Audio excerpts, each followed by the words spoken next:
Hi, I'm Clobear. Welcome back to my channel. In our last video, we talked about investing 101 and what you should do before you start investing. If you want to check that video out, check it out here. But today we're going to be doing the second half of that video. I will share the exact strategy that I use to build my portfolio from just $10,000 to $160,000+ in just 2 years. I'll also talk about how to purchase an investment, how to open an account, and then I'll share the best ways to invest as a beginner. If you're new here, be sure to hit subscribe and hit like. We'll get right to it, but if you hit those two things, it really helps my channel grow.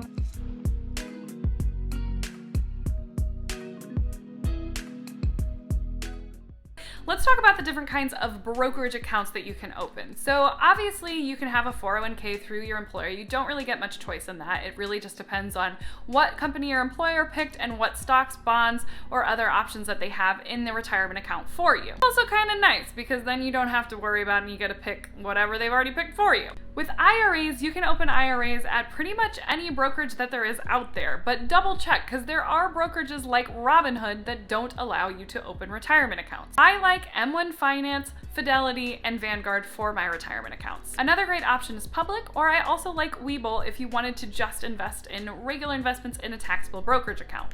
Now in any of these accounts, you're just going to have to put money in first, you transfer money in first, and then you buy investments with the money that you put in there. Don't forget this step. So many people transfer money into their IRA and then they completely forget to invest that money. You still have to invest that money. So think of it as 3 steps. You open the account, you transfer money, and then you purchase the investment that you want. There are tons of YouTube videos and TikToks and Instagram Reels on how to purchase the investment in whatever platform you pick, whether it's Fidelity, Vanguard, Robinhood, even though I don't recommend Robinhood, or M1 Finance. So whichever one you do pick, just Google Fidelity, how to purchase an index fund, Fidelity, how to purchase a stock, etc., etc., etc. Now, here's the moment you've been waiting for. How would I manage my portfolio if I was just starting out? What would I do? I'd be really simple with it. So I would absolutely get my 401k match, and if my employer offered index funds in my 401k, I would purchase those index funds. Personally, I like to have a mix of domestic, as in US stocks here, and I like to focus my index funds on stocks. So I think right now I have about 90% of my 401k is in index stocks here in the United States, and then 10% is in international stocks.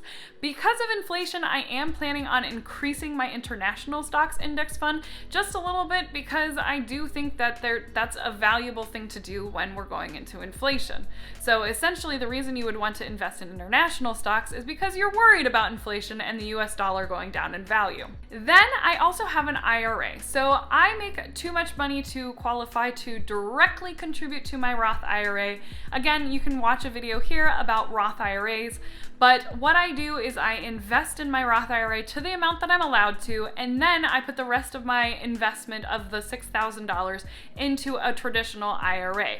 I plan to then roll the traditional IRA over into a Roth IRA when I'm at a lower tax bracket. So I will probably be in a lower tax bracket if I ever quit my job, which I plan to do eventually. Now I'm just going to keep it in a traditional because I would rather wait to roll it over into a Roth IRA until I'm in a lower tax bracket. In my Roth IRA and my traditional IRA, I invest in ETFs and I invest in index funds. That's it. I don't have any individual stocks in any of my accounts. For beginners, I don't really recommend you do that. If you want to invest in stocks and individual stocks, then I would say take a very small portion of your portfolio and use it to play with stocks. But essentially, I see investing in individual stocks as kind of gambling. So it's the same way with crypto. I do invest in crypto, but it's a very small amount of my money, and it's money that I'm really not worried about losing. That's kind of how I feel about individual stocks. If you want to invest in individual stocks, go for it. Just know that that's a risky investment, so put however much you're willing to lose in those investments, and then pad your investment portfolio with index funds and ETFs. Then while you spend some time, while you're invested in index funds, and while you're invested in maybe a target date fund, or while you're invested in ETFs, then spend some time learning about how to invest if you really want to dive deeper. Could you just spend the rest of your career invested in index funds, invested in ETFs? Absolutely. But if you wanted to maybe try to beat the market, try to get a little bit more money on your returns, try to do a little bit better, well, then you can spend some time learning about individual stocks and things like that. But for the most part, I wouldn't recommend trading individual stocks on a daily basis like day traders. Instead, focus on what you want to be learning about, what kind of investor you want to be. Do you even want to be paying attention to individual stocks, or would you rather just own the whole stock market with the total stock market index fund? Personally, I'd rather just own the whole stock market. One of my favorite resources for learning about how to invest are the J.L. Collins Stock Series. Basically, it's a free blog series that goes through all of the different ways to invest, and it really took me from no knowledge about investing to a pretty significant knowledge about investing. I also really love the blog Millennial Revolution. They have an amazing series on how to invest, and again, it's totally free. So spend some time educating yourself so that you can make informed decisions and you're not worried about your investments. I think so many people worry about their investments and worry about investing because they're not educated on what it is to invest. Investing really is not optional if you want to build wealth. So it's just something that you've got to get out of the mindset.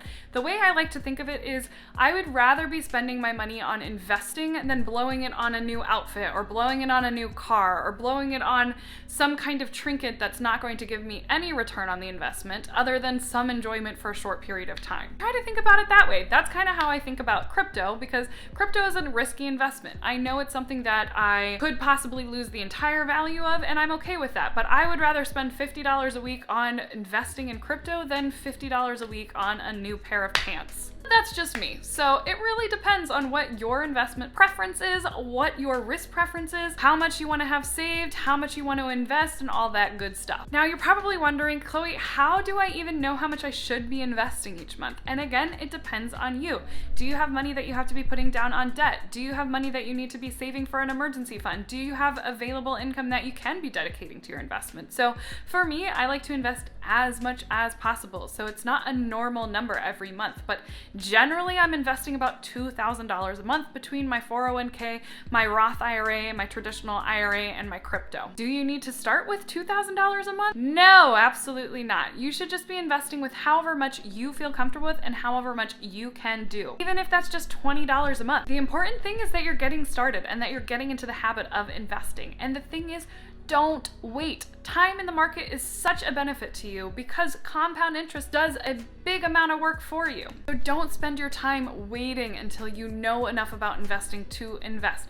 Get that 401k match, start contributing to an IRA, start investing even if it's a little bit, because your future self will definitely thank you for it. So I know we covered a lot, but I appreciate you guys sticking here to the end. If you have questions, let me know in the comments. If you made it this far, let me know in the comments. And again, if you are watching and you haven't hit liked and you haven't hit subscribe yet, please consider doing that. That helps me out a lot. It tells the YouTube algorithm that you found value in this video, and I spent a lot of time putting this together. If you don't follow me already on TikTok and Instagram, you can follow me down below. I post on TikTok 3 to 5 times a day, and I post on Instagram twice a day, and I do tons of stories as well. So there's a lot of education going on there, whereas here on YouTube, I really only post once a week. So if you like this content, you'll want to see more of it, and you want to learn about personal finance, go follow me on those platforms. That's all I've got for you guys today, so thanks so much for stopping by, and I'll see you guys next time.